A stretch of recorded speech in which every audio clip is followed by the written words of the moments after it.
very low profit.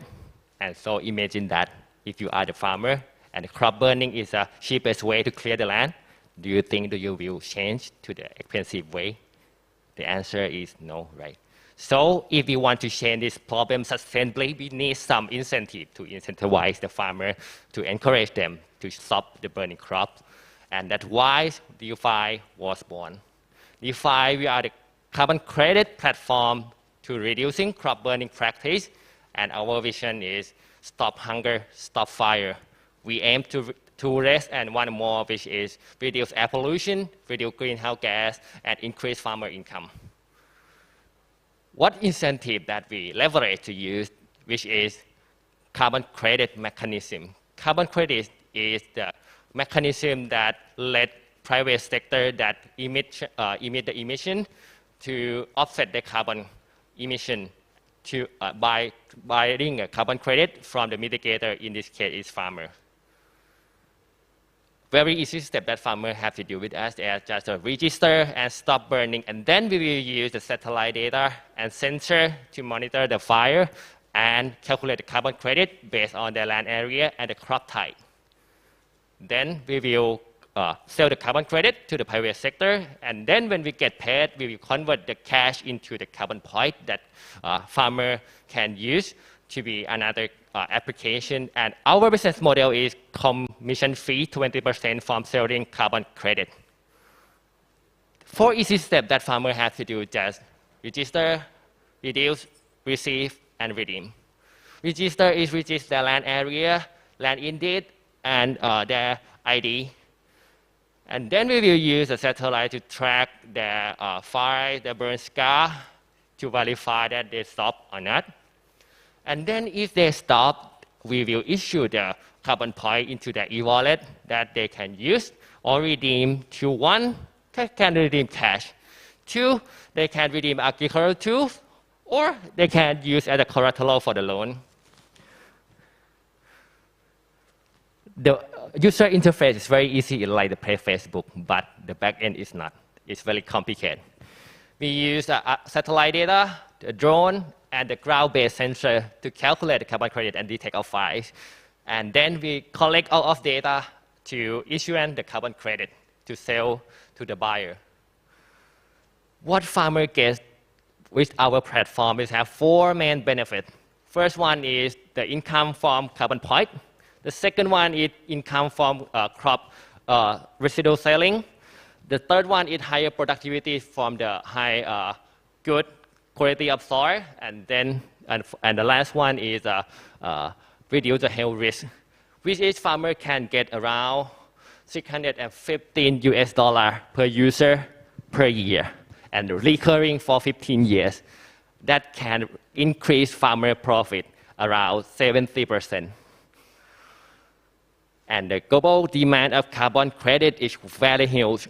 For 2021, the carbon market is $851 USD, and will grow 15 times within 2030, and up to 100 times up to 2050.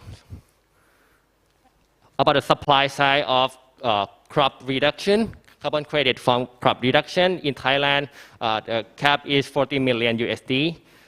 Southeast Asia is 5 times, and Asia, our region, account for the half of global crop burning issue. But for now, we currently have our ingredients ready, including our supply side, our expertise. We collaborate with government. We have our technologies, and we also have a demand. Let's see what has happened. First is validation. We already validation for the user and demand side. The user is farmer, right? And the demand side is including government, private sector, and the carbon credit broker. First one, we already validate with the user, the real farmer at Nan province, Tabon Bua Yai. We already have the 100 farmer on board pre-register with our platform, and we got very good feedback. Moreover, we validate with the interest from the government that invite us to solve this problem in Lampang and Singburi. Moreover, we already validate with the Thai market, with the Bangkok, the leader of Carbon Market Club, We told that it's a huge market and really need the carbon supply, because for now we can supply the carbon credit just only 20% of the demand size. And moreover, the international market confirmed us again that we have a huge market of the carbon credit. Global, this have around 51 billion. And for the voluntary market, it's around 50 billion. And just carbon broker, they need 860 million. And for now, we already commercialize. We have the three main strategy to acquire our user on board our platform. First one is farmer relation manager, because farmers need to gain trust before they do something. So this thing very important to our platform. This account around 70% of our user on board. The second one is partnership. We partnered with agri-buyers such as the sugar factory because they have a relation with our target. And the last one is referral program. The farmer have very social capital. They can refer their friends if they trust this platform. And for now, last year, we launched this idea and already developed our MVP and user validation. And for this year, we're ready to commercialize and get the first revenue. And for next year, we will scale to the whole Thailand, and then we will go to the CLMV. For the user forecast, this year we will get 5,000, and the first 2 years with 67,000, and we will reach around almost 400,000 users in our platform. About the financial forecast, we accumulate growth around 252% each year, and in the fifth year, we evaluate the exit value at 20 to 21 million, and our net present value post-money valuation is 7.4 million USD with the IRR 183%. For now, we're seeking the fundraising at the 1.5 million USD, exchange for 20% of our share and 1 out of 5 board seats. And most of user fund will be used to cost our acquisition and marketing, following by operation and salary.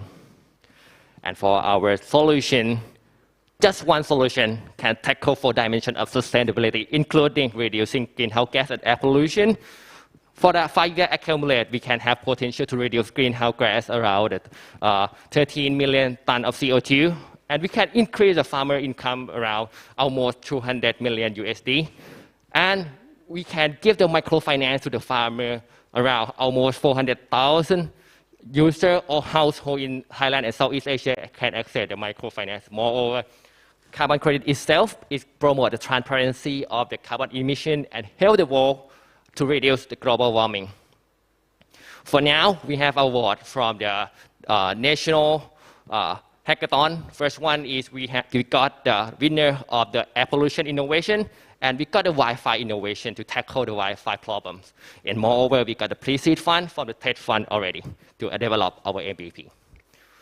Our team is an A team to tackle this solution. We have a purpose to do that. Me, CEO, I have experience in the field of the climate mitigation and also the rural development.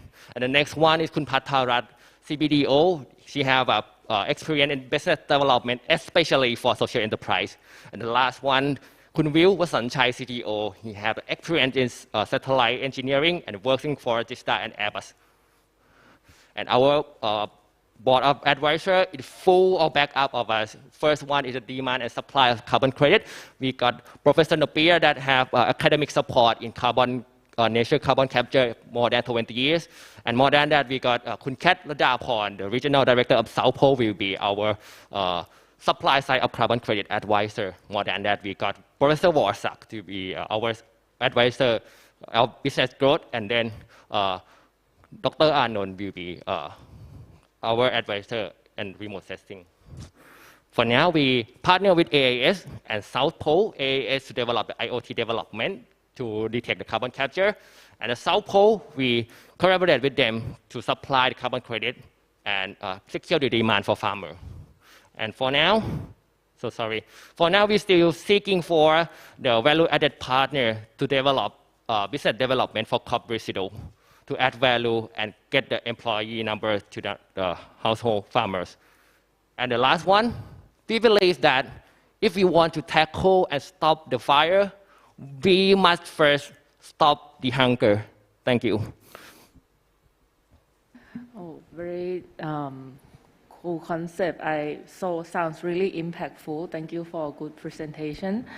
I would like to go back a little bit on how farmers get money, because you was mentioning that one farmer might get around 615 USD. So how much land, how large they have to get that 600 USD, you know, is that average, or how do you calculate to get that? That's the first question. And so as you know, Thai farmers, they not really into the digital system yet. How will they get the money from that one? Okay, I will answer the second question first. Thank you for the question.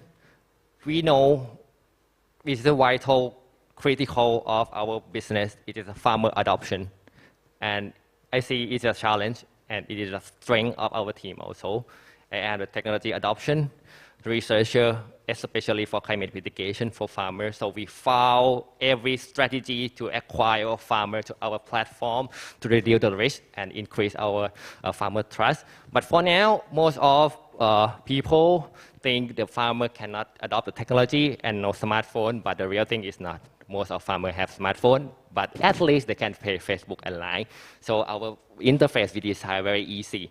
They can get to simply our step. Farmer have to register, reduce, and receive money. Just that, register and receive money. That's all of things that we have to do. And to answer the first question, how much that farmer gets, it depends on the crop that grows, because variety of crops can reduce the greenhouse gas in the different amount. For example, if maize, average rai per farmer is around 15 rai per user per household. And this is the amount of the maize farmer that they will get. They will get around 41 US dollar per hectare. And the cost to clear the land without burning is around 500 baht. And if you convert to the 27 USD per hectare, and the profit that we will get around 14. Okay, yeah, so I have following question. So this one, right, they will get the money to stop the crop burning. So what other solution they will have to do, and how much would it cost? Will farmer make save more money with the other solution with your money on, or how does it? Okay. Yeah. At first, I have to disclaimer first. The real thing is the cost of burning and the clear the land without burning is quite similar. So it means that if they can get our money, it's only the profit for them, because they have to pay the cost per area quite the same. Exact number is if you're not burning, you use around 500 baht per rai. But if you're burning, you use 450. It's only 50 baht different. So the farmer must have the reason, right, why they have to burn. Because it's fastest way. So how long that it take for the normal operation for them to clean it? You mean the burning or not burning? If not burning and burning one. It's 1 day. And if not burning? It's 1 day. It's around half day too. It's not much different, because I will explain a little bit more. If burning, they have to burn, but the thing that they have to do, not just the fire and get back home, they have to hire some people to taking care around their area, because if they spread to another land, it's their cost also. In the province that I researched, some farmers have lost around 1 million baht because they don't protect the fire. So it's taking care around a half day, because they have to make sure that the fire is not spread to another areas. But if the plowing or cutting lower and spray, it takes around maximum 1 day at the same area. at the same one-to-one. I can help. Actually, for burning, there is a misconception from the farmers thinking that from burning they see black things on the soil, so they think that it's fertilize the land, right? But in fact, this is one misconception that we want to prove to the farmer easily. The second thing is we think about the mechanism to share the agricultural machine. For example, plowing machine, we can link with the supply chain to like the Sahakonการเกษตร nearby to help. If you see in the application for the redeem, instead of burning, the farmer can use that to order the service with discount to do the plowing for the land, something like that. So we help them to reduce costs as well. Moreover, if they use the alternative method to solve this, to clear the land, the productivity of the land when they do the crop is higher from the research. So they will get the income higher from just stop burning and use the alternative way to clear the land. Yeah, on that point, I think you have in one of the slides, you breaking down the source of income that's coming from, right? Right. Can you tell me how many percentage of each of those areas? Okay, I can exactly number. Sorry. It's from like 615, if I remember correctly. Actually, I can tell. I can say as a baht is more easier. Per right, farmer will get around 1,400 baht to 1,000 to 500 baht. 400 baht will come from our carbon credit. Okay. And around 500 to 600 baht will come from the crucial selling. And another one is from the productivity that could increase. Yes. Okay. And you have like 100 plus pilot farmer. Do they get the amount that you just explained? You mean farmer pre-register with us, right? Yeah, you said you have about 100, more than 100, right? Yes. Yeah. Yes. So are those the number come from your pilot farmers? Yes. You mean the 5,000 target this year, right? No. Talk about the benefit of $615 per user. No, sir. Because the 100 user that we show is on the process of user validation. And if we explain like this, that what do you get, what the experience that you have, we test a real user interface and let them try. Yeah, and if it's done, please register with us. And if it's done, I will give it to you first. And to add that, for the payment to the farmer, it's going to be done annually around in July, because July is the season of rainy season. So it's a proof that they have not burned anything during the summer season, which is like very prone to the continuous burning. So in July, nothing can burn because it's rain every day, something like that. So the deadline is in July, and if they prove that there's no burning, they get money. So now it's not July yet, so in July we are planning to do that. To add on that, for the productivity that I told you about, the productivity that increased, that proved by the research that is the long-term research from the trusted source. So we think that if the farmers stop burning, it can be increased like the research that we found from a very trusted resource. And for the other benefit that the farmer will get, we go to the field and we ask them. So the information that we get, the data that we get is real. We just not like sit in the air conditioning room and imagine, but we ask them, ask the farmer, ask the local leader, so we get the data that we believe that it will happen.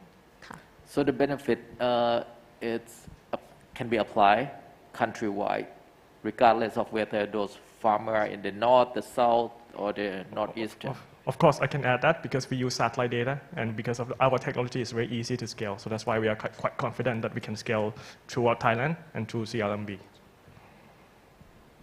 Okay, thank you. Okay, I have the question. It's about the legislation. It's going to be yearly basis or not? They have to do only one time per user. Okay, but every year, sometimes some farmer they have different crop, and for this different types of the crop, it's going to be produce different the carbon, right? I can help add that because, of course, back to the technology again, we use the aerial data and satellite data. And with that, we can, with the ground truth, we can do correlation and to find out, what is the land use for each particular land.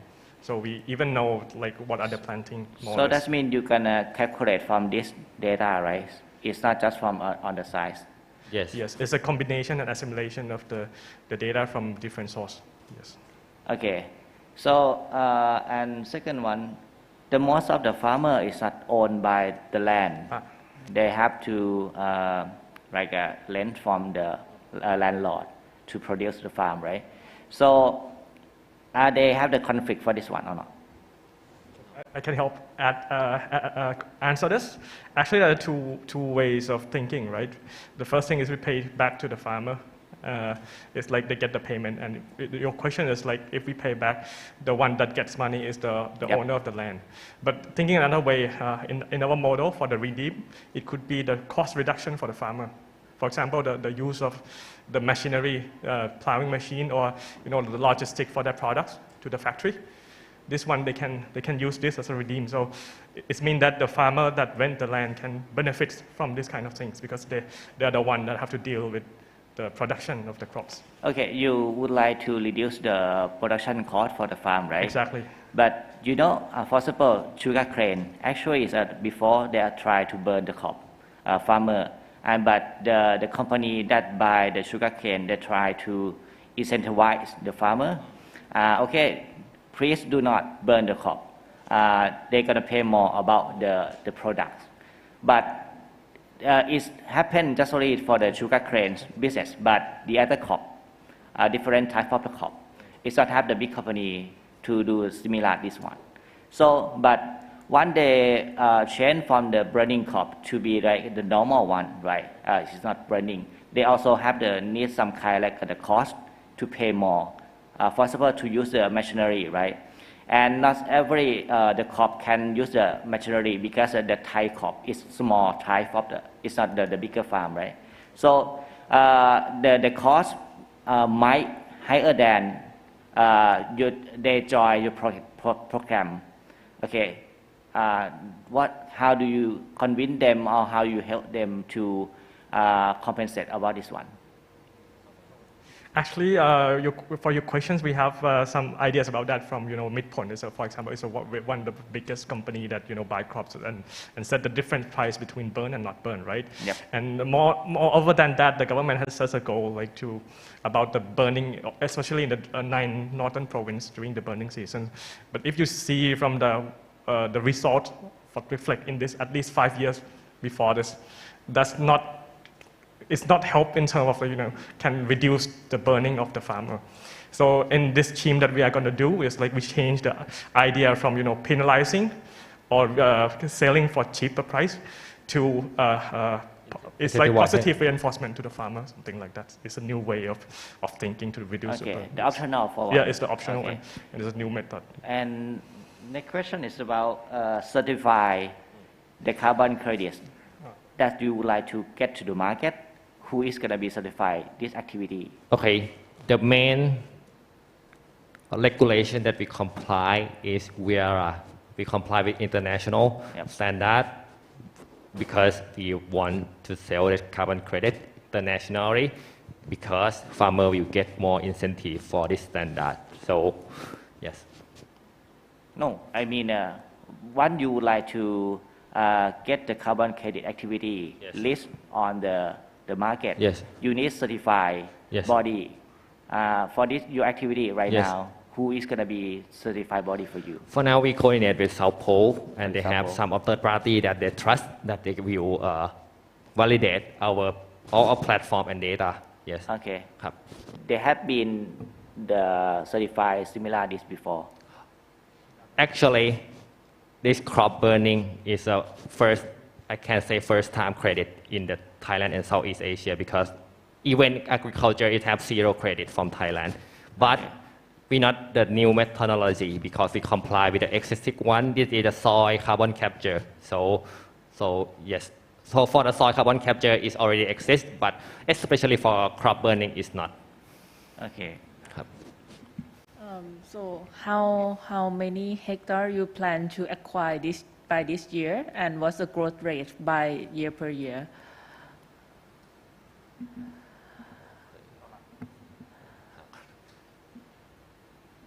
For this year, we plan to acquire 5,000, and the next year we will scale in the northern and the central part first because it's Oh, okay. So you plan to acquire around this much land, right? I know Yeah. the satellite technology would help you to screen how many, Yes. but how will you really go on the ground and acquire farmers? What's the strategy behind that? Yes, the strategy is here.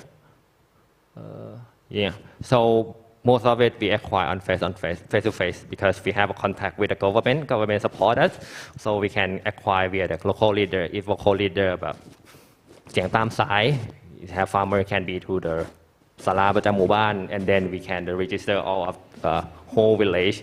Yeah, and this is one strategy because yeah, and the next one is like something like มิตรผล if มิตรผล call that okay if you want that please register at something like that. And the next one is a referral program, the last Okay, one. so the first one sounds more like top down from government, right? Government, NGO, and local leader. Because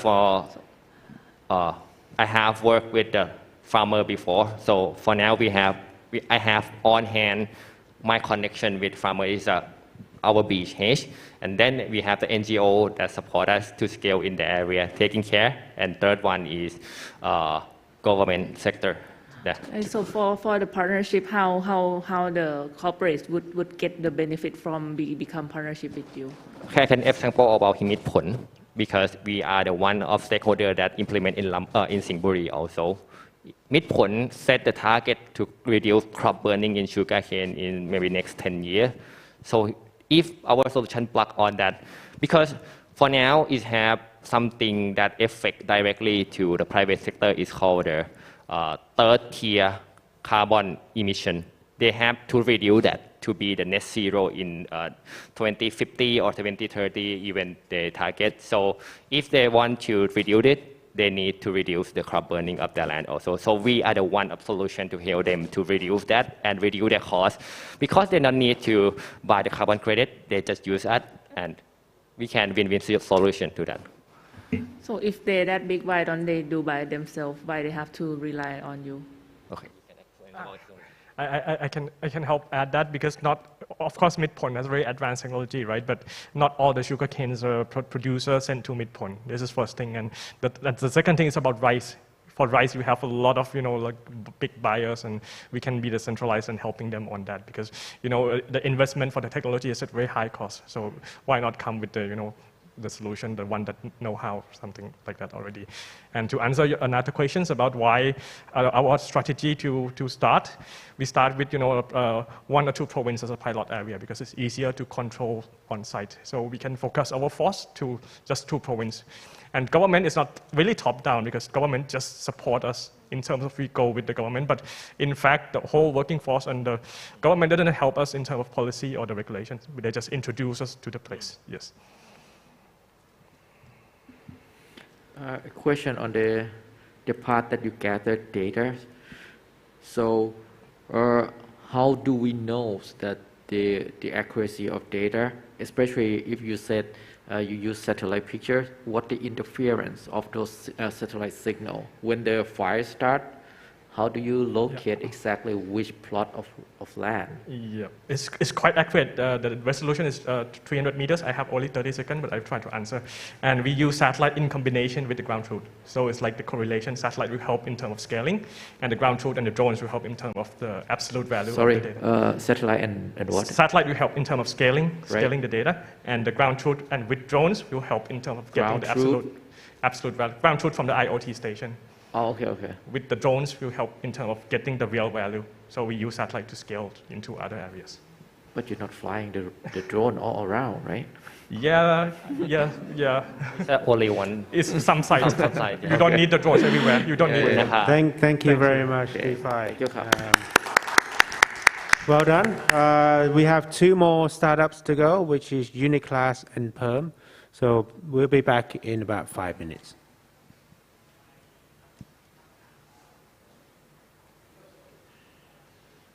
Okay, that was DFire from the Asian Institute of Technology, a very kind of high-tech agriculture sector startup. Very interesting.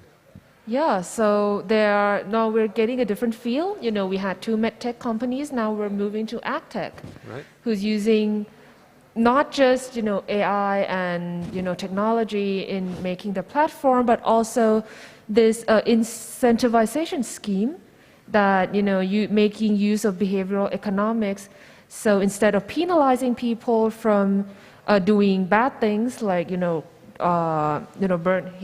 the crop, for example, they try to incentivize people from not doing it. So, you know, this scheme of behavioral economics is pretty much like an interesting, not technology, but interesting, let's say, scheme in, you know, into encouraging people to do good things. An interesting, as you say, interesting scheme to tackle a very important problem that exists not just in Thailand but around the region, right? Yeah, around this region in particular.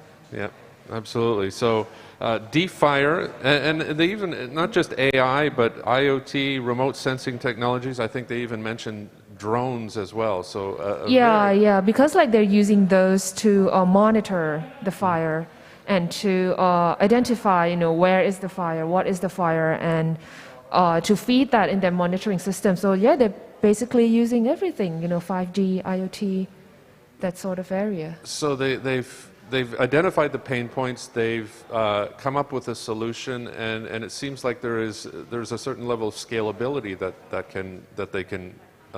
Yeah, well. you know, with technology that enables the scalability of their platform.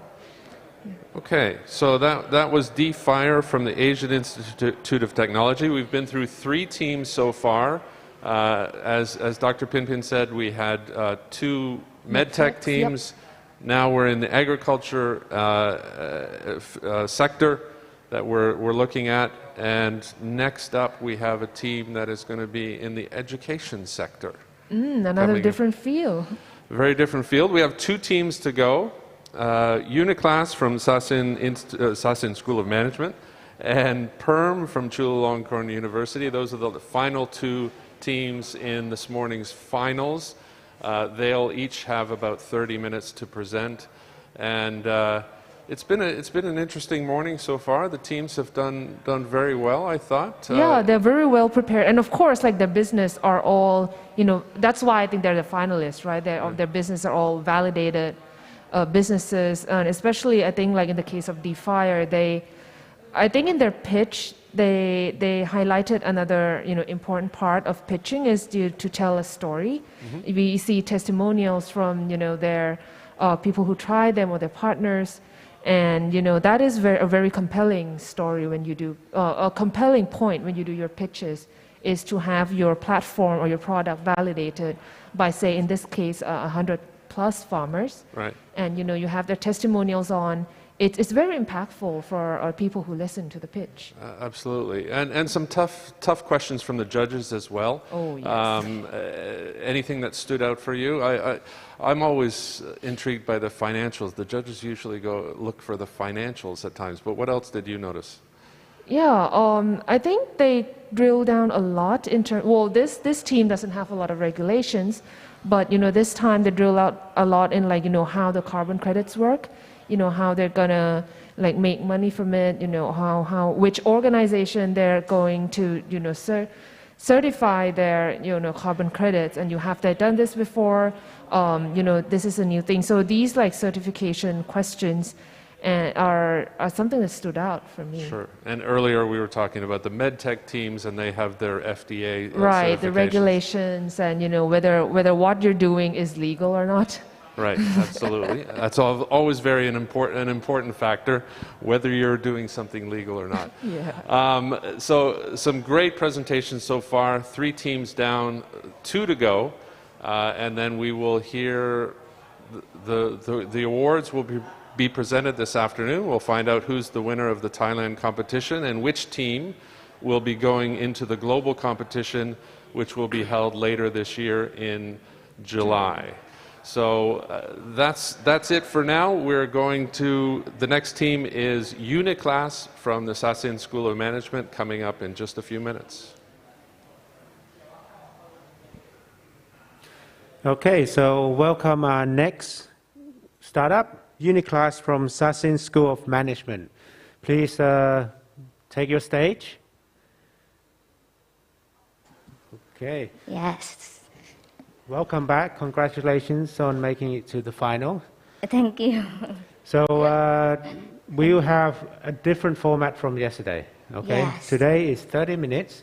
Okay. And then after 5 minutes, the judges are allowed to ask any questions. Okay. So you only have 5 minutes of protected time. Yeah. Okay. You ready? Yes. Sure. All right, so I'll start the clock as soon as you begin. Good luck.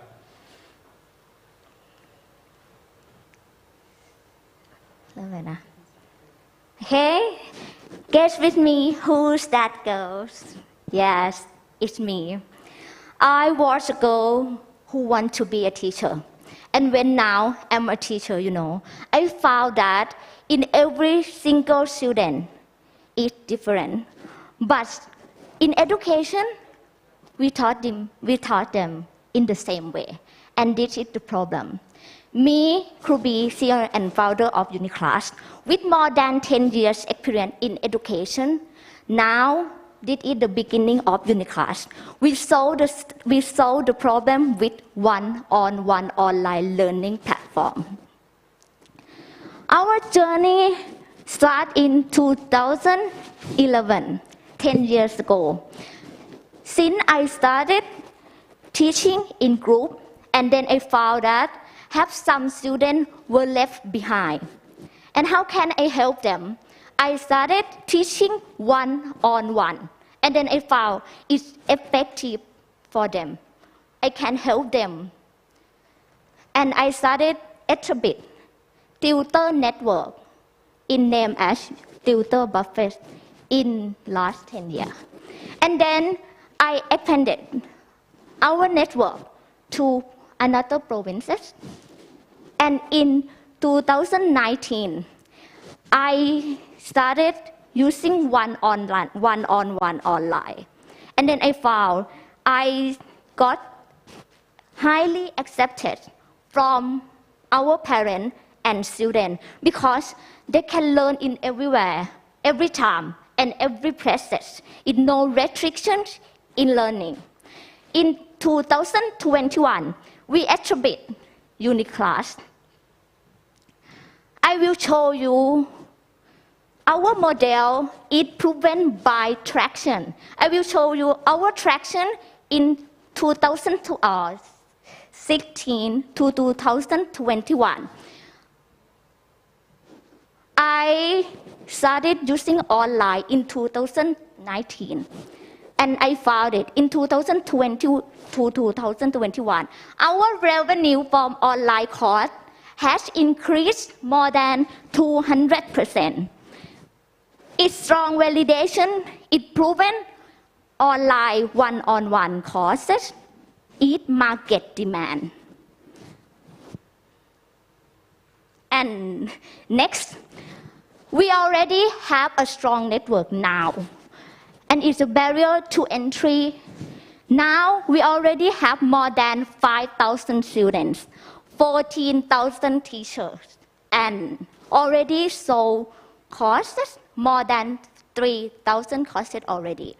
And that's interesting. Our courses have a repurchasing rate with 50%. Next. Okay, for the market size, we got a huge market size.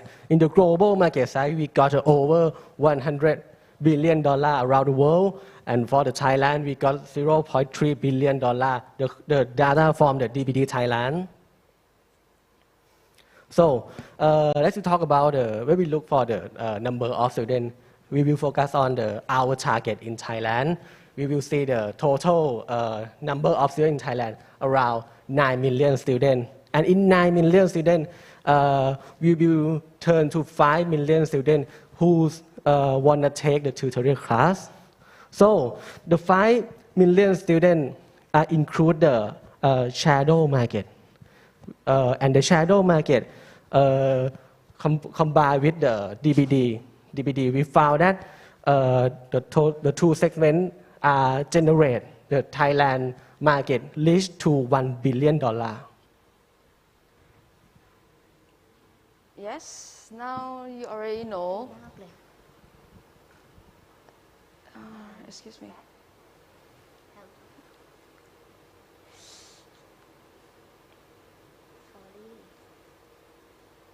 Okay. Now you already know how our business is going and already know the potentials of the market, especially in Thailand. And so what we are going to explain is we are going to give what we found in 10 years, what is the difficulties between the parents and the teachers, the parents and the children. And we found that students have their own different tastes of learning, and one single approach is not appropriate for all, and it doesn't work for everyone. In this figure, you can see that students in Thailand, they spend longer hours for studying, but their average of their score is under the average. Most of the tutoring class in Thailand, more than 2,000 of tutoring classes are using passive learning approach. And with passive learning approach, it may be not effective for the weak learners. Another pain point for the parents that they cannot easily find the qualified teachers for all necessary subjects for their children. Another concern is that they are afraid of being cheated by the teachers. Yeah. So we try to solve this problem for our customers, and we come up with the ideas, the unique class as a solution. In unique class, we provide one-on-one courses for all students from primary to high school level, and with the active learning approach, we encourage the student interactions and engagement during the class. And with the matching system, we can customize and personalize the courses, the teachers for the individual student which best suits for them. And additionally, we also verify our teachers that are going to come into our platform. Yeah. And so for the parents, they can worry free for the concern with the teachers. And we can, all the problem that happens in our platform, we will take responsibility. Yeah. In UniClass, we provide all necessary subjects that we exceed and student learning in the national curriculum. And with the flexible schedules and online platform, they can learn anytime and anywhere. And our courses start $6 per hour, which is cheap and affordable for the students. Yeah. And in the market, is there any other competitor? Yes, I would say yes. But in traditional way, we would divide it into two parts. Traditional way, like traditional platform, they use video recording and learn like e-learnings. And with one-on-one platform, you have some, but they are focusing for the single subject, not all the necessary subject that we have in the national curriculums. So once we have the platform, we will be the only one who cover all the necessary subjects for that the student needs. Yeah. Okay, may I interrupt a bit?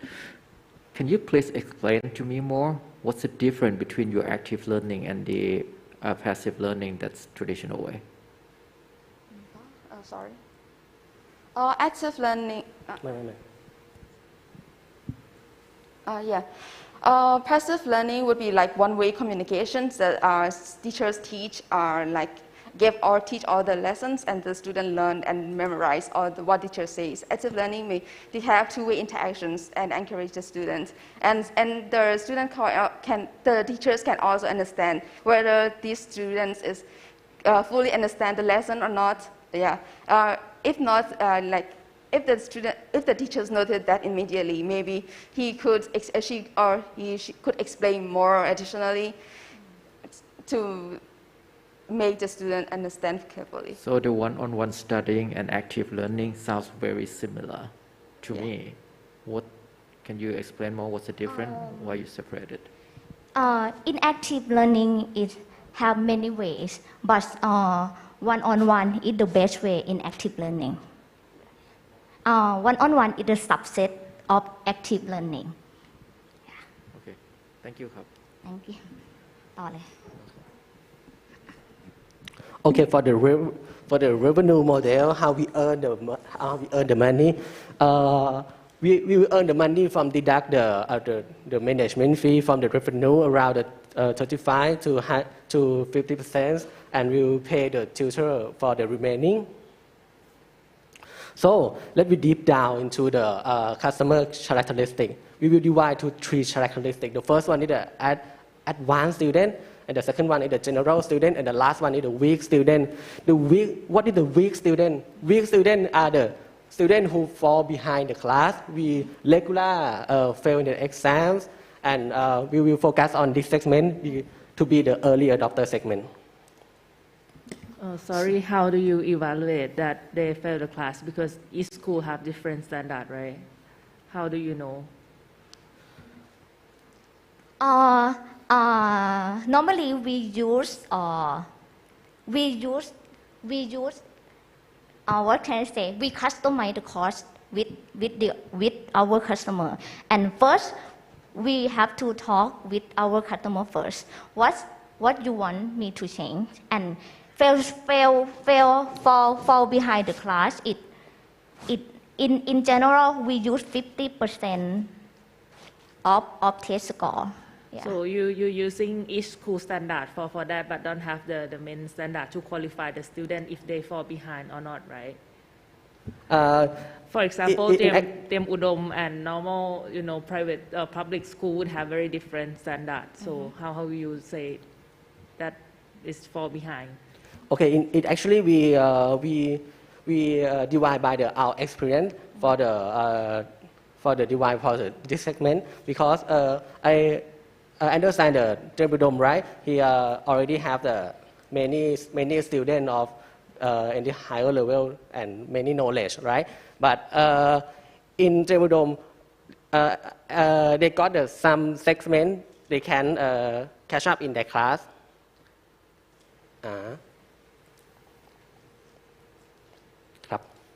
Can I this answer your question, right? Not really, but you can continue first. Yeah. Okay. For the this year strategy, we will focus on the 2 things. The first one is we will penetrate in the academic segment. To the academic, this academic segment, we have the relation with them, and they include around 30,000 students, and we will penetrate in this segment and bring the student into using our platform more and more. And the second one is the online platform. We will using the online marketing to address this segment and partner with the influencer. With the influencer have the engaged subscriber in our segment, such as parents or the children. So for the existing traction, we have a Facebook fan page, Uniclass Facebook fan page. I already established and already have the partner in the สวนกุหลาบ with the เด็กดี Okay, in summary, we seeking for 200,000 for funding. We will using the funding for the first one in the online in the application development. The second one are the working capital, 80% discount rate and 1.7 million NPV and 180% IRR, and we aim to use the exit strategy to enter the IPO. Yes, now you already know our CEO, Krubi, and let me introduce some key members. Like as our platform is going to be as a web applications, and we also have a key members like Rachakrit. He has experience more than 10 years, and so with his experience and existing of him, we can certain that our platform going to be work and successful in next. And with our network, more than 14,000 of teachers and existing students, maybe we can draw more customers and to our platform. Yeah. I will talk about our UniClass mission. Yeah, we aim to help students reduce inequalities and broaden education opportunity to all students equality. And we aim to help teachers to increase their income and have extra money. Do you know teachers in Thailand have a low income, yeah, let's say, and everything we done today will help more and a lot of teachers, and not only teachers. If you want to join with us with a teacher and you have experience and you have teaching skill or you don't have anything, I can help them. Yeah, did it. The mission that we want, no, right? Yeah, help students increase their income, career opportunities, and the final, we want to develop education system in Thailand and regional. And lastly, everything we've done, we want to say we invite you to join with us to change the world with education. We, as UniClass, believe that every single student will change our country and our world massively. Thank you. Thank you. To continue with the question earlier, right? Yeah. Because we have lots of schools in Thailand, right? How will you ensure the standard of qualification? For example, when we have to go into university, we have one examination. So I believe if the system would scale more, you would need like maybe one standard to ensure the quality of the student. Because we cannot say just weak from this school, maybe smart from that school. That's the first one I would like to ask. How do you plan? Standard. Yeah, how do you plan for the assessment? Our curriculum. Yes. Okay. Now in UniClass, for me, we have academic team. Yeah, it right. The team that's update all curriculum in Thailand. And in Thailand, Thailand curriculum is changed a lot. And then we have a team to up to date and have, what can I say, course outline for every teacher and use the same way. In the same way. So with that, how do you qualify teachers? Do they need any certificate with that, or just any freelance teacher? And how will you ensure the class that have all the same standard? Because you would have lots of online classes. Now we certify teacher with big two things. First, with education background. Second, with teaching experience, and another thing is feedback. Yeah, but when teacher reaches to us, first you will have standard about education. You have to in UniClass we have ranking score of in university. Yeah, we look at this first. And second, if you don't have, I want to be join with you, but education background is not too good. Okay, if you want to be our teacher but you don't have a good qualified, you can have many experience, and if you have experience, it's okay too. And then we have a feedback, and the last thing that I want to say is sometimes education background and teaching experience is not important than feedback. That's why we have UniClass, because in traditional way we just the teacher with admin. Yeah, then admin is not too practical. Then if if we have if we develop platform, it will help with us. Yeah. And also, in our platform, maybe we can also see the list of teachers and the courses, so the student can select the courses and teachers if they prefer. Like after the class, they can give reviews or something like that to give reviews to the teachers, so we can ensure the standard and the qualities of the teachers in our platform as well. Yeah, it's also maybe reliable for the parents who want to give the best teacher for their student. Okay. How many teachers have been listed on your platform? Now we 500. About 500. Yeah. What's the rate of recruiting the teacher? In our platform, in our network, we have 14,000 of students, 14,000 of teachers, but 500 is already verified to our platform. But from our network, we have 4,000 of students that are active and are still working with us. Okay, yeah. So among those 500 teachers that you have been certified, right? Yes. Are they fully occupied by teaching on with the student? All of them, all the 500, right? Yes, now. Okay. When you can get to the 600, 700, or 800, how fast you can certify them? Now, the obstruct of the scale in certify is we use manual.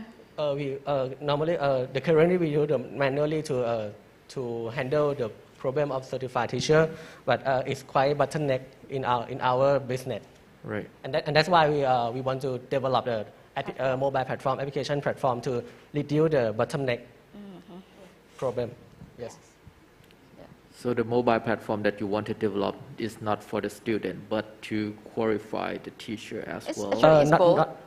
It's both. It's both. Yeah, okay. For both. For the student perspective, they can find the teachers that suit for them in a short time with their matching algorithm or something. Yeah, because actually now we are matching manually by admin, so it's gonna take some long time for the students to find a teachers that best for them. Yeah, so we would like to solve this problem that we are currently facing in our operations team. Yeah. Okay, I believe you may have some teachers that get good feedback and good response from the student. What is your strategy to keep them with your platform? What your strategy to keep those teachers, those good teachers, not to separate from your platform and teach the student by themselves? Yes, it's a good question for me. Yeah, nowadays we facing with big problem is oversupply. Supply. One student, when they wanna learn with us, have more than 10 teachers want to read this. Yeah, and in once we develop platform. For me, we can use in platform have accumulate learning that our platform help teacher have a credibility first, and second. And also from if they're teaching like individually, they can find only one or two. But once they join to our platform, they will be seen by many teachers, and they could get more students for themselves. It's also scalable for teachers as well. Yeah. It's about credibility of but they can scale as much as the time they have, right? Yes. So if they're a good teacher, they have like how many hours they can teach, right?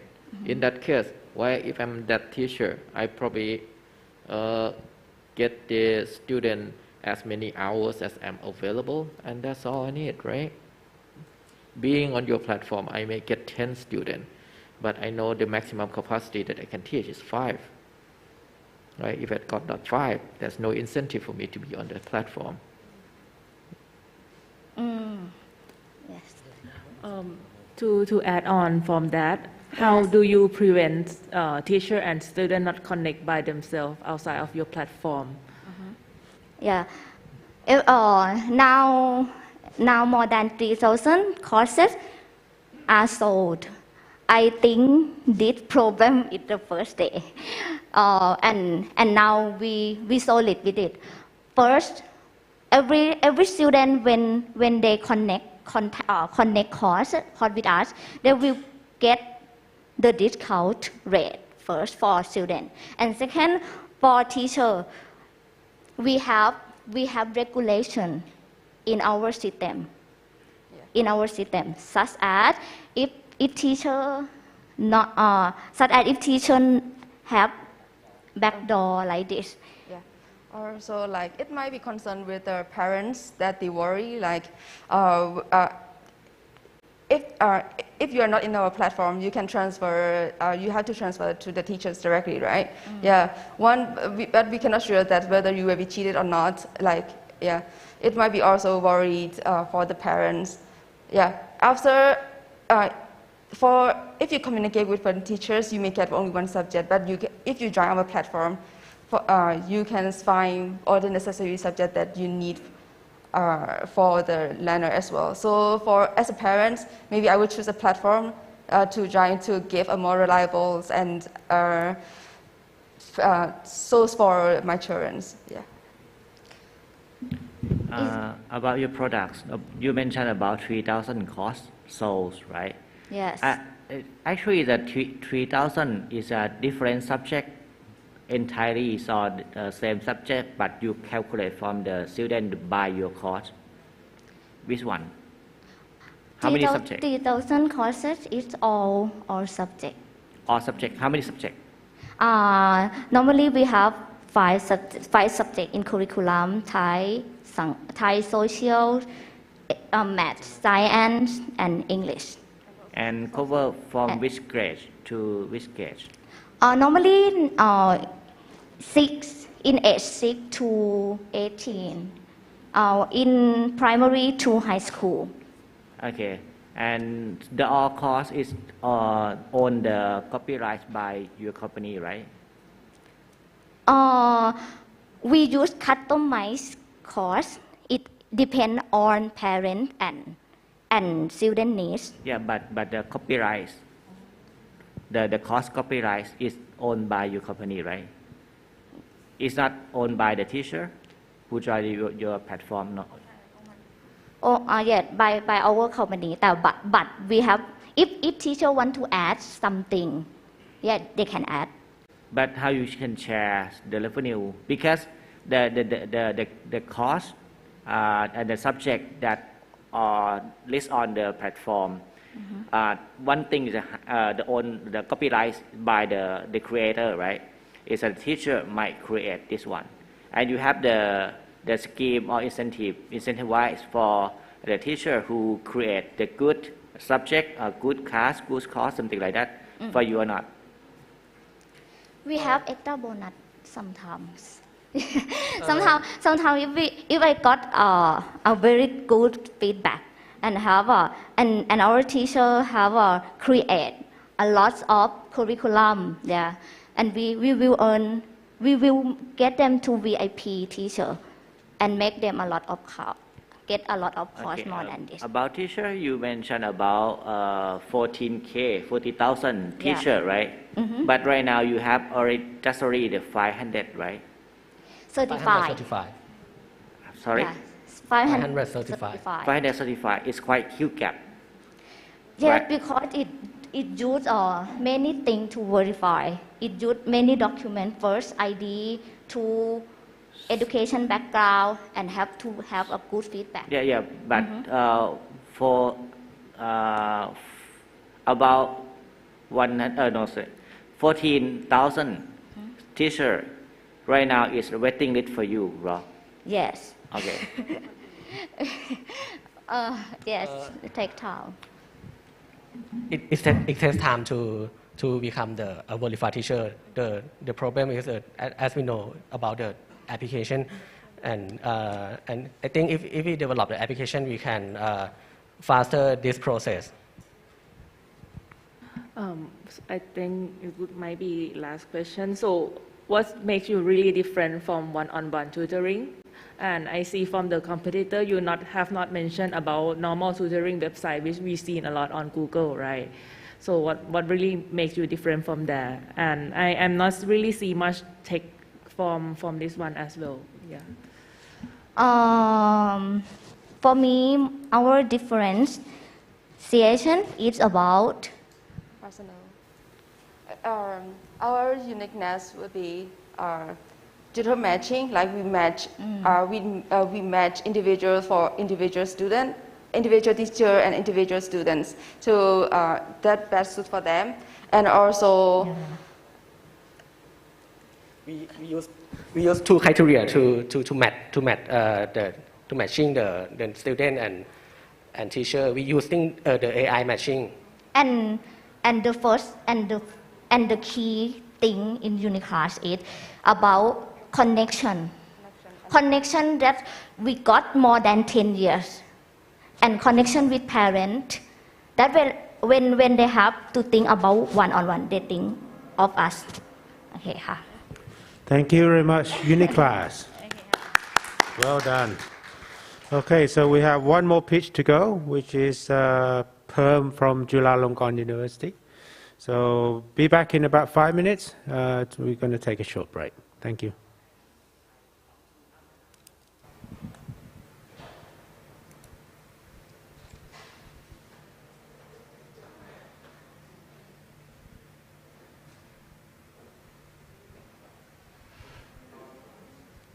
Okay, we're back, and that was Uniclass from Sasin School of Management, and we've now moved into EdTech, education sector, if you will, and that's something we can all relate to. Very important here in Thailand, everywhere. Everyone is interested in education, so this is an interesting service that they provide. Yeah, this is a very tight space. Very competitive space, and every year we'll probably see an edtech startup wanting to be a marketplace that pairs students with teachers. And at first I asked myself, like, how is this Uniclass different from other people? And it took me a little while listening to their pitch to finally figure out. At first I really wonder, how can they find teachers to do every subject and to teach it private tutoring in for students.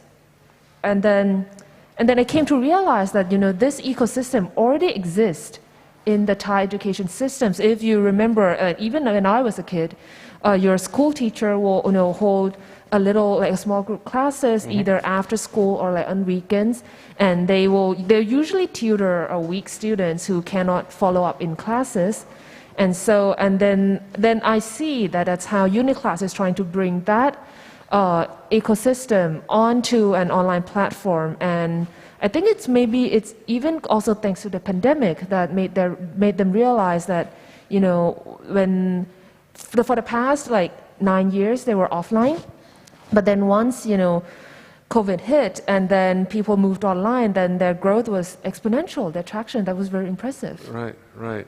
And an interesting part of it too is the personalization, obviously the active learning as opposed to passive learning, and those are themes that we hear in the education sector all the time, right? Yeah, that's what Sasin tries to promote, right? In our classes, is that we want to engage students as much as possible. Yep, and as I said earlier, this is something that everybody is interested in, from students themselves to parents, grandparents. Everyone is concerned about education, and this seems to take a unique, does things in a unique way, and taps, as you said, taps into an ecosystem that maybe people had forgotten about a little bit. Yeah, even I have forgotten about it, even though I've kind of grown up with it. See my friends or even myself sometimes take these classes. And this is a very popular, the tutoring system is very popular in Asia. I grew up in North America, and it's not as developed an ecosystem as it is here in Asia. Yeah, I think one thing pertaining to that is, I guess it's the competitiveness in the education space. Well, that roots back into the way students are let's say, students are tested. Because like in North America, the way you go to college is you have your own, you have some standardized tests, and then you have your profile, doing activities and your teacher's recommendations, versus in Asia, it's this like one test, and then you sit and you do it. And so how do you perform well in a test? You game it. Besides gaming it is you have to have a good understanding of the subject matter. Sure. And as you said, like individual, and as Uniclass has stated, that individualized education is definitely better than in the group setting. And so I think that's where the tutoring business, or let's say tutoring started in Asia, and it, of course, with the system that encourages people to perform well in tests, that makes the tutoring much more mature in these areas. And the online platform seems to lend itself well to a personalized one-to-one tutoring session. It's very amazing. Right? It's such a perfect fit, actually. And people now are so used to learning online. Students are used to learning online, so that transition to tutoring one-on-one online would be fairly seamless. Yeah, it is. I think they're here at the right time. Yeah. So a great opportunity for Uniclass from the Sasin School of Management. They were the 4th team to present in the finals this morning. And guess what? We have one more team to go. Oh, only one more? Okay, one more. It's the PERM team from Chulalongkorn University, and they are looking at data transfer, data exposure, data security. So we're going from EdTech to data security. So our last team is coming up in just a minute. Okay, welcome back. We have one more pitch to go. And after the pitch, I will ask the judges to visit their booth, all 5 teams. And we will have the awards announcement at 2:30 this afternoon, okay? Both here and online. So, please give a warm welcome to Team PERM from Chulalongkorn University. Okay, let me remind the team. The format is 30 minutes, okay? And after 5 minutes, judges are allowed to ask questions. We'll go interactive after 5 minutes. All right? Okay, are you ready? Yes. Yes, we are. Okay, make sure you speak in the mic loud and clear. Okay, yes, sure. All right. So we'll start the clock as soon as you begin. Okay. Good luck. As we enter the data-driven era, many businesses are beginning to use the data under their control to generate meaningful insights or even create the tools that will help them increase companies' productivity. However, not every business or the data controllers have resources to do all the data processing tasks themselves, requiring them to outsource an expert or the data processor. Making data transfer outside the company becomes a very, very common occurrence for many businesses nowadays. The traditional way of data transfer presents various risks of data exposure and regulatory barriers, where the existing solution are just the blinding of personal data, signing of non-disclosure agreements, and use some of the network security solutions like firewalls. And yes, this solution may help reducing risk, but they do not eliminate them, plus increasing the complexity in terms of processes to all the stakeholders. Our team saw this emerging problem and the opportunity that we can get from closing the gap. Therefore, PERM was founded last year with the goal of making data transfer for machine learning purposes become more secure, private, and transparent ever than before. Our solution utilizes a special technique of encryption called the fully homomorphic encryption, or the FHE. Well, FHE allows the computation on the encrypted data in the same way that the raw data can be used, but without sharing any single need of the data decryption. Meaning that if a company or a data controller uses this solution, they can encrypt the data, send it to the data processors. Data processors can then process the data, do the machine learning training on the encrypted data directly without seeing the actual data. But using FHE is not easy. Otherwise, you will see it out there in the market. There are tons of tedious processes needed to be done. But after half a year of research and development on the most recent publication, Perm has finished developed the first viable infrastructure of the FHE and applied it to our first product, the encrypted data management tools, a one-stop software tools that allows the data controllers to encrypt, decrypt data, do the key management, data transferring, basically everything in just one software. And we will also provide the library, the code library necessary one to the data processors for them to create the machine learning model to train on the encrypted data from our software for free. So making everything easiest and most convenient to all the stakeholders involved in the activity. And right now, we have the prototype MVP already. Most importantly, we have done a proof of concept with one of the largest energy company in Thailand, who is also the enterprise type data controller, which is Digital Center of Excellence from Banpu Public Company Limited, where the result is very positive, as you can see on the slide. We also plan to do more proof of concept project along the way of product development stages too. So, our source of revenue will be mainly come from the annual software subscription plan as we are software as a service. So the plan will be divided into two plans for the customer to choose from, the enterprise plan and the standard plans, where the main difference will be about the features, functions, support toward the customer from our side, where the cost for the enterprise is just over $1,000 a month, and the standard plan for small businesses is just around $250 a month. So as I mentioned before, there are just a few existing solutions in the market, where the most common one are just the blinding of personal data, signing off NDA, which they do not generate money. However, if we look at the market opportunity instead, the outsourcing data processing market is forecasted to reach the value of $60 billion in less than 6 years, and it grows very fast. Data controllers in this market is currently facing the pain points, and they desperately need a solution that can help them increase the data security, which Perm is quite confident that ours can be the one. So, to enter this market, we have divided our plan into two phases, the go hard and grow fast. Let's start with the first one. In the go hard strategy, we will focusing on acquiring the enterprise type data controller as our customer. They are big firms, corporates, enterprise. Why? Because they are most exposed to the risk of data exposure due to high value of the data in their possessions. So we will use field sales strategy to go to pitch to them, sell our product. And it can start off as a trial or proof of concept first, because we understand that our technology might be a new thing to them. So if they want to pay us to use our solution, we will provide them with 33% discount on the first year of the subscription. And if we succeed in this phase, we can start to assume that we have found the right product market fit. So we can proceed to the next phase, which is to grow fast. We believe that our reputation, product awareness, will start to get recognized by the industry as the new, secure, efficient solution for outsourcing data processors.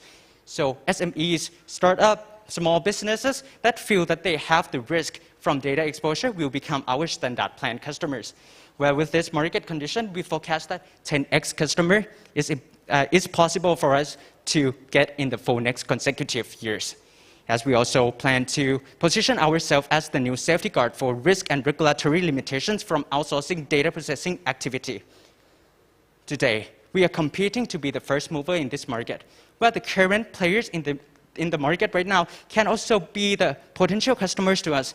They are Sama, a tech startup from France who is providing the machine learning security solution, but currently on different purposes, and IBM, who is providing the software development kit to the expert user who has very high-tech background.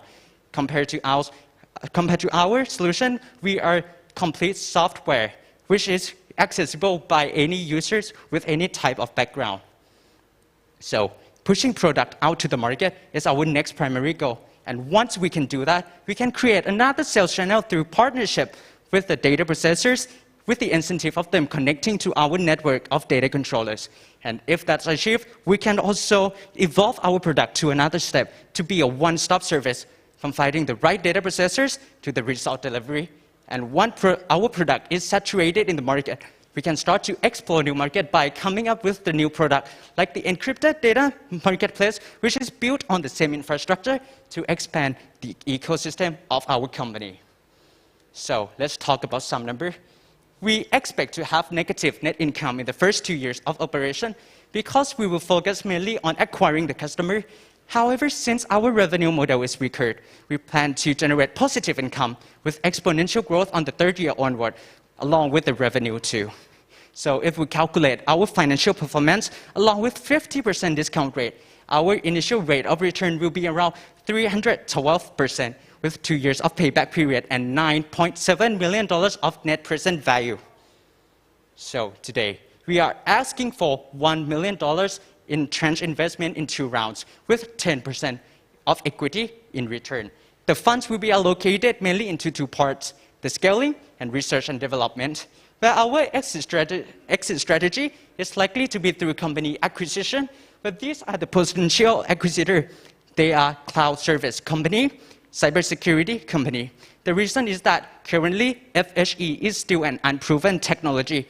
So if we make it work, acquiring it would be the right choice for them to do so. So they can just hop onto the current wave rather than waiting for the new one. Talking about sustainability, we believe that the risk of data exposure that can have a financial impact to a business or possibly a country will be significantly reduced, creating economic sustainability over time. And as the byproduct of our solution, we believe that environmental sustainability that has never been processed will be able to use now. And the insight result can be used to increase, maintain, or even preserve the environmental sustainability. And lastly, with the acceleration of COVID, the job demands for the outsourcing data processors is significantly increased like we have never seen before. So with efficient solution like ours, we believe that we can create more job opportunities to the talented individuals, data processors around the world without them relying on big firms anymore, creating social sustainability and decentralize the power. Everything I have said to this point would be pointless if we don't have skilled crews in our management teams. We are a team of 5 co-founders who are experienced, passionate about data security, computer science, business innovation, and with a team of our experience based in the field of startups, who is also helping us to make our product viable in the market, is not far from the truth right now. Finally, with us, we are certain that we can help the public sector, private sector to safely enter the data-driven, just like our slogan says, share your secret without breaking secrecy. Thank you. Would you mind sharing the roadmap? Oh, sorry. I think. Sorry, Ka. Yeah. I have a couple of questions. Sorry to interrupt. My first question is about the trust, because data security is a very important and very serious issues for companies, especially big enterprise. How do you gain trust from your potential clients? This is the first question. And the next question is about the customer, the journey, the user journey of whoever using your products, the HFE technology. How are they going to use that? Is it easy, user-friendly, yes, or enough for them to do, or something? Okay. Thank you. When it comes to the trust in our product, there's 2 kinds of trust that we have to build. First and foremost, which is the trust in our data management tools, which is the system that we have created.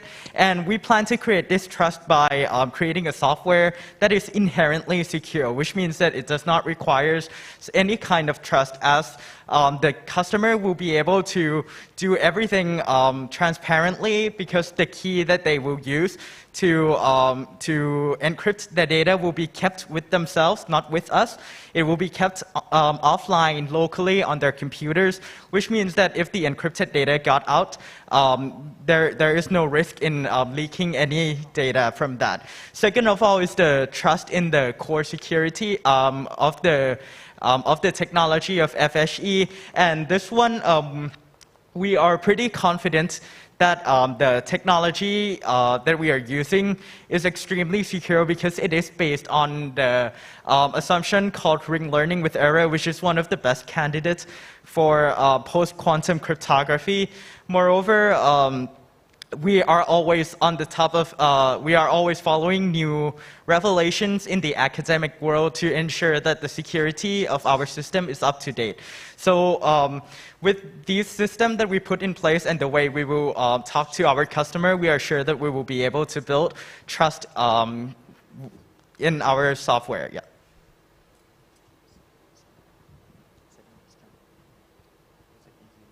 Okay, so, yeah, sorry. You wanna?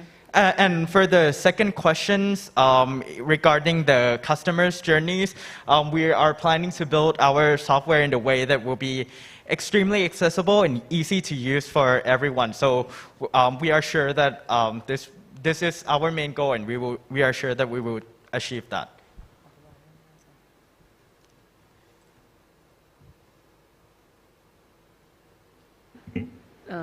Do you have the roadmap for this one after having this? When the plan to launch, and how will you scale with the market? How many clients you plan to acquire? Yes.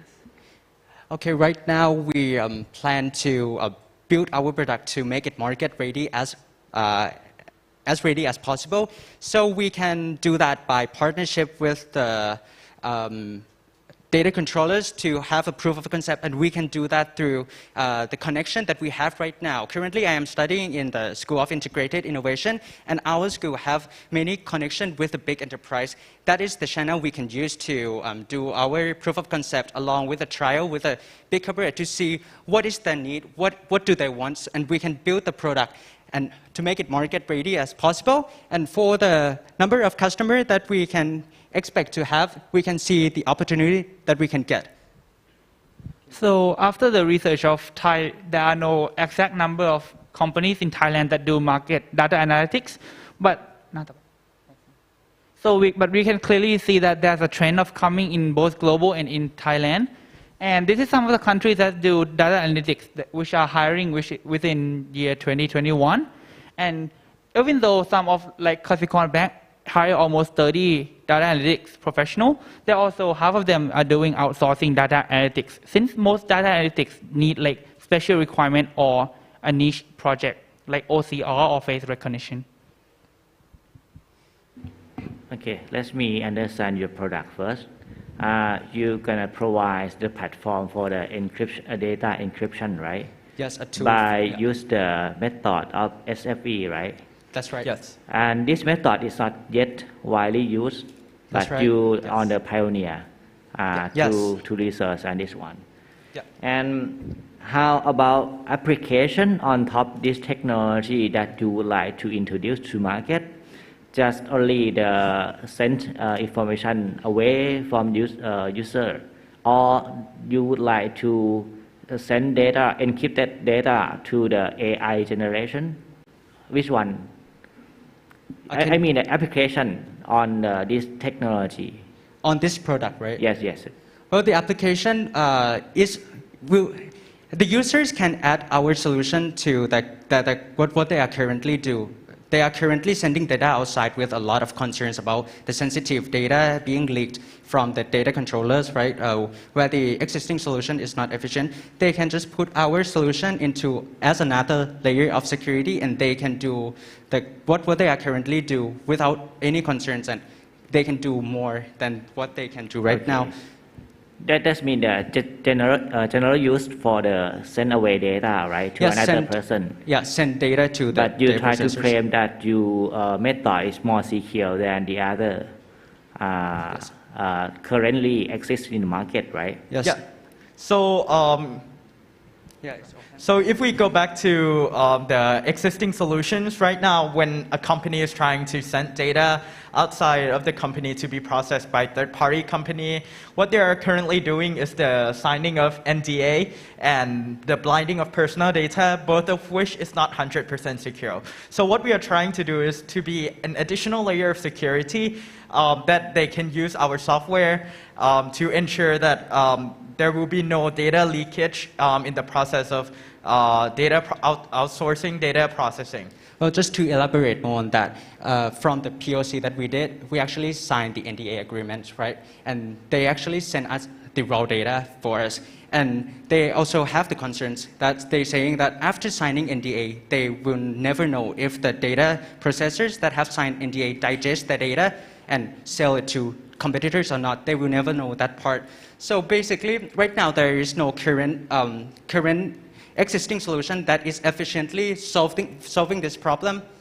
Yeah, that's why we want to be the first one in the market to do that. So that means you try to tell us, right? The data have to run on your platform only. No, because not exactly. Because you don't know how to they can data out or data leaks from the other. Let me tell you this way. So they can encrypt the data with our solution, with our software, and that encrypted data, they can send it in any way that they want to the data processors, where we will provide the code library, specific code library that can build the model to train on this data. So even though if the data processor leak the data outside, the people who see this data will never know what data it is, and they will never be able to decrypt the data because the only key that can decrypt the data is held only by the data controller, which is kept offline with maximum security by the data controller itself. But the one who deletes the keys also leak the data as well, right? Yes, so in the company, they can limit the access now, right? Limit the access for the people to access the data. Only the one which is trusted the most can access the data and encrypt the data and send to the other party, yes. Help me understand a bit, yes. Because from what you're doing right now, the traditional way that you said, like, okay, we send data over to the data processor and only sign the NDA, that's probably not all the case, because yes. many companies, especially in the banking industry or many others, yes. the data that will be sent over is already encrypted. Probably different algorithm than the one that you use. Okay, so what's the add-on benefit? And those encryption currently are pretty secure, and you generate public key to send it over to encrypt it, and you own the private key to decrypt those data. So what's the difference here? For the encryption you're talking about, for the banking case, it's the traditional kind of encryption is the encryption for transmission. For example, if I wanted to send a message to him, and then for the data as well. Yep. I mean, like for encrypting the message. However, for our case, we are encrypting the message on their way, and then when he receives my message, he's also not going to see my data. For example, if the bank in a traditional sense sends the data to other parties on the way, no one's going to know, but the other party is going to see the data. So it's not an end-to-end encryption. So let me explain easier. Like, the normal encryption that banking use right now only protect the data from transporting from one email to another email. Like, I'm sending my data to you. The normal encryption will only lock and secure the data on the transportation from me to you. But once the data get to you, you can see the whole raw data, right? But with our encryption scheme, not before I decrypt it. I get the data in the encrypted format. Yes. Right? So basically what he's trying to say is that when he's, with our solution, when he sends the encrypted data to you, you will not be able to decrypt the data. However, you still be able to create the machine learning model and train on that encrypted data. You don't need to decrypt and get the same result. The data. Yes, okay, so eliminate the risk from data leakage from you. Okay. Yes. You clear my question. I have additional one. Yes. With this method, what's the impact to the original data? Is the data size going to be increased or decreased? Is it an additional impact to compression algorithm? Yes, when it comes to encryption, there certainly are going to be drawbacks, and mainly there are two drawbacks, which is the size of the data will definitely increase because the data has to be encrypted, and secondly, the processing time normally, the computation time when we are doing mathematical computations on encrypted data will increase. But what we are trying to do is we are trying to speed up this process and optimize it as best as possible so that it becomes a good trade-off in terms of like security. You get more security, but you will get a larger file and you will have to take more time to process it. But we want to make this as best of a trade-off as possible. Right. Does it create additional limitation if I want to apply a compression algorithm on top of it? We are not certain about the compression algorithm that can be used with this type of encryption, but we are certain that like as technology progress and the speed of computation gets better, it will definitely the impact of using encryption will definitely decrease. So basically, just to look at it this way, if we compare this technology to the normal AI that we use today, where there's a lot of library available online, right? So this technology is like the AI, like 5 or 10 years ago, which is very hardly accessible and to create one. But once the technology advancement is coming, our technology will be definitely be feasible to the current data processing. Yes, make it a good trade-off for the security. And who is your early adopter for this application? Can you explain more about the case? Yes. Okay, in that case, like I said, we have done the proof of concept with Banpu. And as I stated in our strategy, in the Go-Hard strategy, we will focus on acquiring the enterprise type data controller first. So we will use our current channel to, from the connection to reach the enterprise. And it can start off from the small department and basically trying to create the product technology awareness and the benefit that they can get. I mean the use case.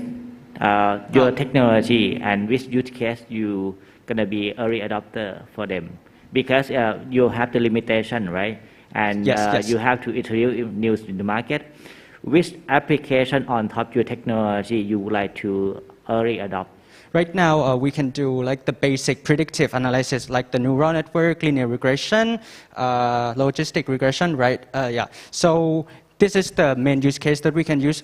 For example, if a company wants to predict the future customers and type of customers, something like that, and they are outsourcing, yes, this can be the case right now. But we are also developing new algorithm that we can do more than that. Yeah, from the testimonial that we received from our test with Banpu, they told us that our security, they really appreciate our security because they have to send their customer data out, for example, to be processed by a third-party company, and they don't want other people to know about their customers. So with our technology, they feel much more secure about sending data outside to be processed by third-party companies. Okay, so feasible use case that you would like to introduce first, would like to send data away on the company to the third-party data processing, right? Yes. And they also would like to make sure that data is not leaked from the other third party who gonna train some AI or analytics, right? Something like that, right? Yes. Yes. Okay.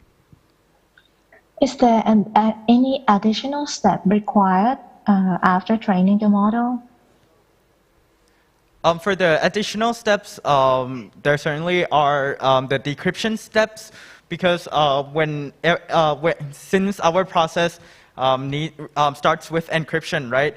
The data controller needs to encrypt the data and then send it to the data processor, who will be creating an encrypted AI out of those encrypted data, and then they will have to send the encrypted AI back to the data controller, who has the key to unlock it. So that will be the additional steps for the data controller. But we are trying to minimize the overhead and tasks that will have to be added to data controller to make it as easy to use as possible. All right. There are two steps, right? After they got the encrypted data, they have to use your model on top something to before training the data. Is that correct?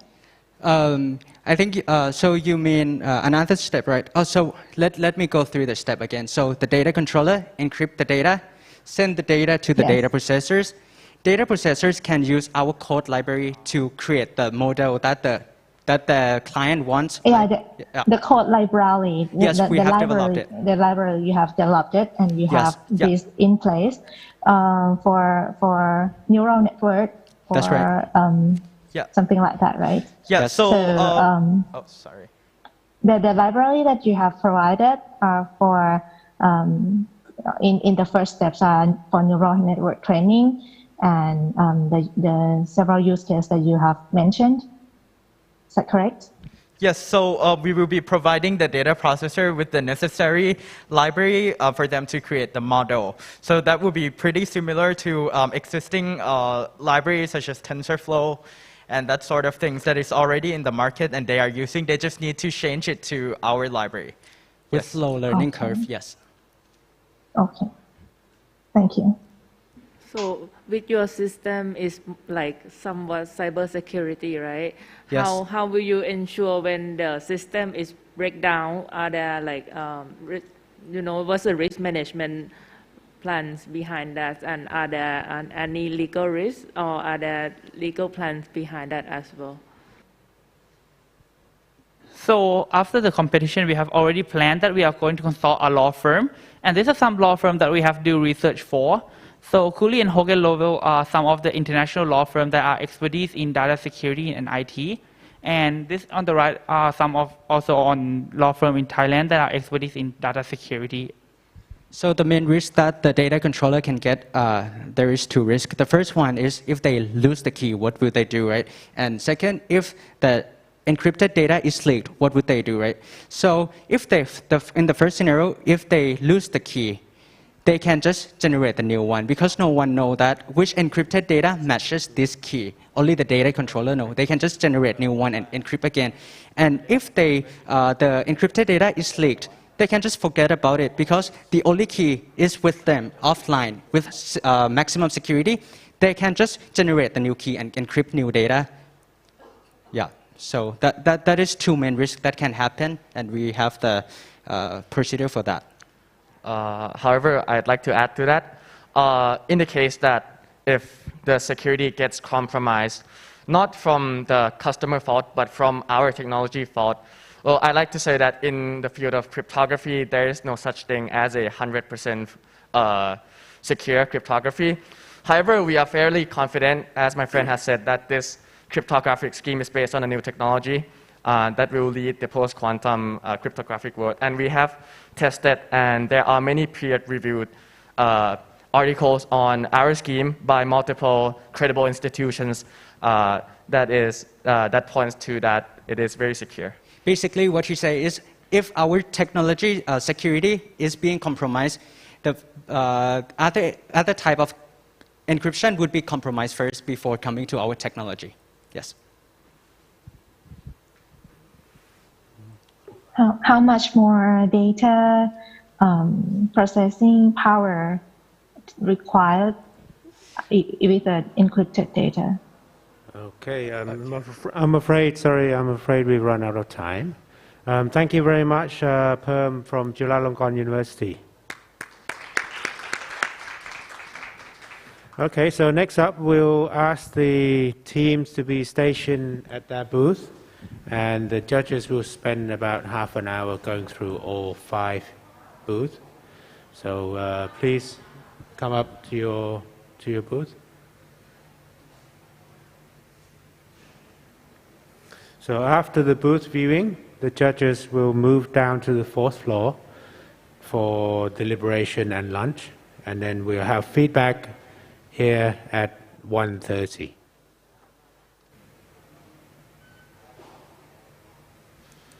Okay, so that was the last team in the finals. Perm from Chulalongkorn University, and they're in the data security sector. So how did they do?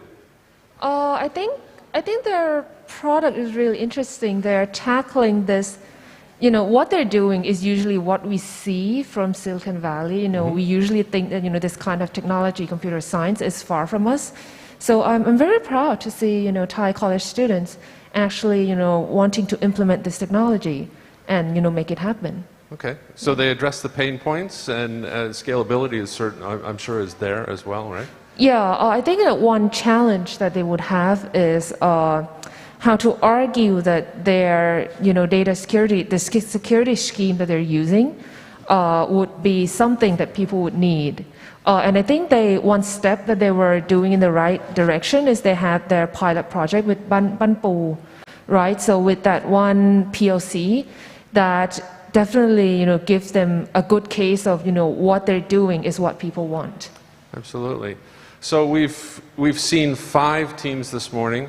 We've seen 2 med tech teams. Then we went into agritech, edutech, and now data Pure tech. Data yes. science, yes. So sum up what we've seen this morning and how all the teams did. I was very impressed by all of them. Yeah, well, one interesting thing is every team is like a tech team. So, you know, we don't see, you know, a purely social, you know, like let's say like social enterprise much, I guess, right? So, and yeah, so every team this year is driven by tech.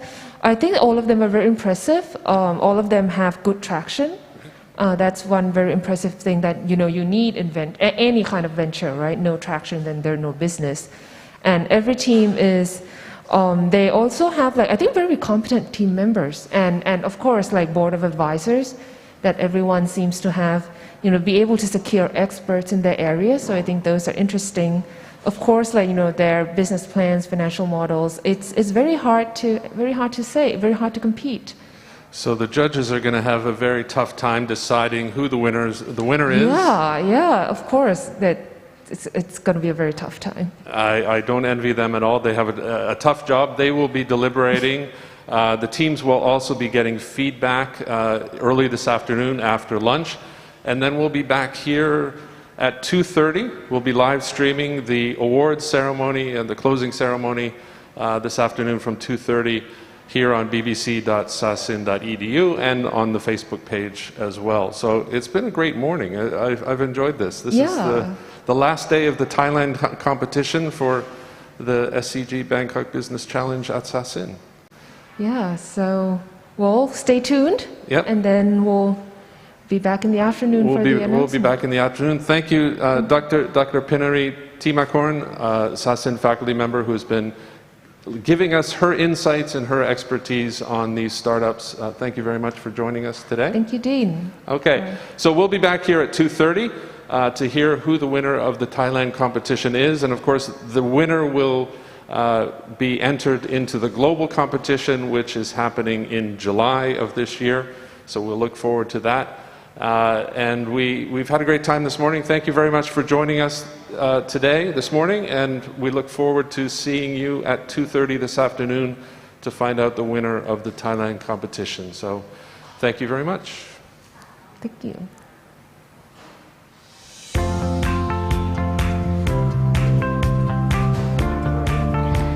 That's all right.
ทำไงดีระวังเหลี่ยมนะโอเคพร้อมเข้ากล้องไม่เป็นไรมั้งโอ้มันตามสบาย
คิดว่าหน้าที่ของนวัตกรรมเคมีภัณฑ์คืออะไร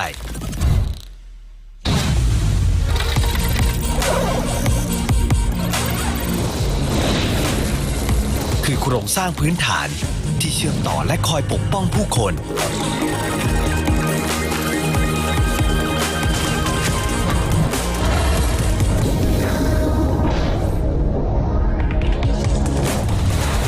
พัฒนาความแข็งแรงเพื่อส่งต่อรอยยิ้มสู่ชุมชน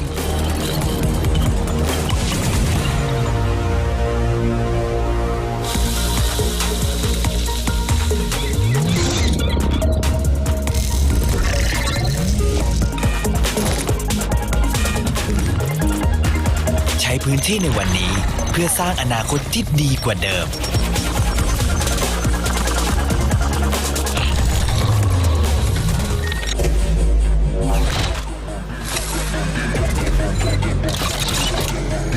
ขับเคลื่อนเศรษฐกิจในโลกยุคใหม่ให้ไกลกว่าเก่า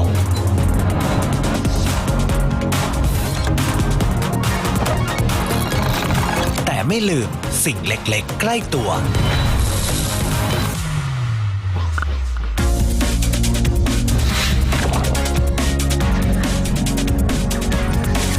วิธีการใหม่ๆหมุนเวียนสิ่งเดิมๆให้กลับมาใช้อย่างคุ้มค่า